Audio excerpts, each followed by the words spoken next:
Silent Eclipse is a first-person action wave survival game where players have the ability to build structures, but environmental hazards force them to constantly be on the move. Silent Eclipse is going to be set in a post-apocalyptic world that has been taken over by robots.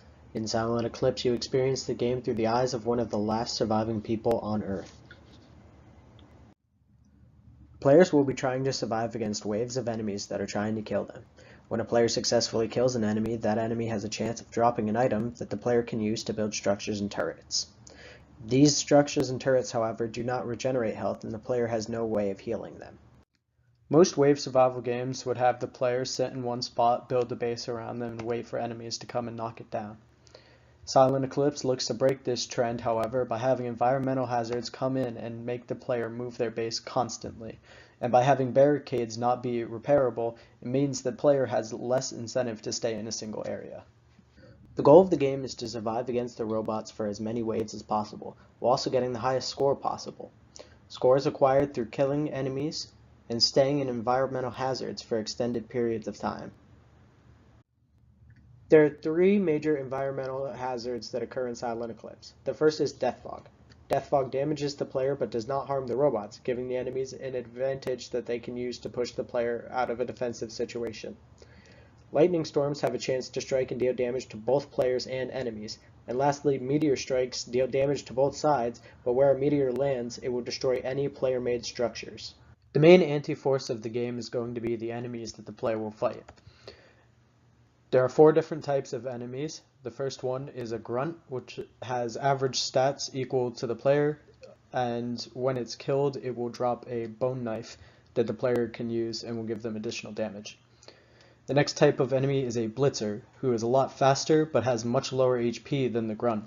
However, when they come into contact with a player or structure, they will explode.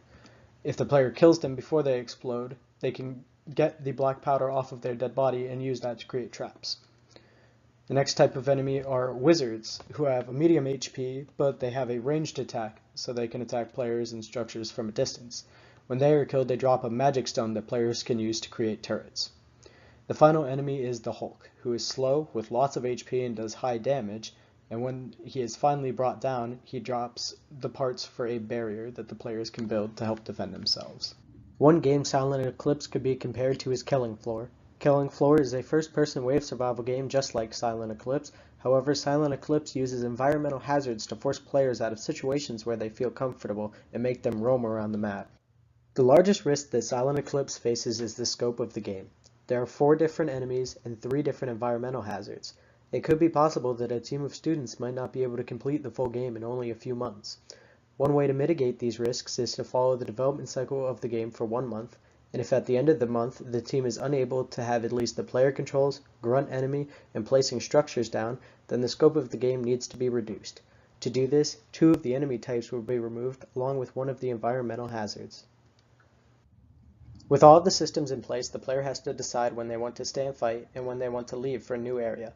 For example, if a player has a structure set up and they're attacked by 2 lone grunts, the player stays behind their barrier and defends it.